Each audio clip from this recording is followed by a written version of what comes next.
Hey everyone, welcome back to Bear's Workshop. In today's video, we have the 26th flyover of the Lucid factory in Casa Grande, Arizona. Today we're going to see more caissons being put in.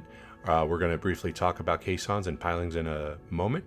I had some clarifications on that, but yes, more are going in, just like the previous video and the previous video to that. We can see some things have been brought over to the supposed staging area in the west, just a few things, but that says that they're done setting that up. Also, big news, pretty exciting stuff. We saw some Lucid Airs in the waiting area. We saw 3 of them. They're covered in a white protected film. And in a few months, it would be pretty cool to see that whole area filled with cars waiting to be delivered. We had some discussions in the comments regarding caissons. I've had several people tell me that they are caissons and not pilings. Pilings are driven into the ground. Thank you for explaining this to us. And it was also stated that there are 750 caissons already installed and 500 to go. There'll be a slab that will be poured over the caissons.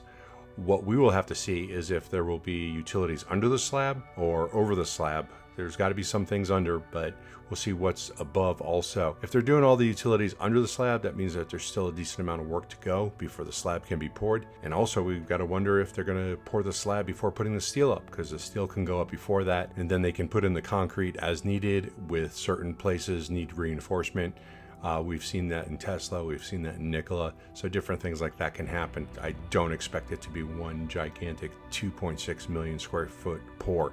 That's not going to happen. If you like this video, please hit that like button to help support this channel. And if you haven't already, please subscribe to see more content like this in the future.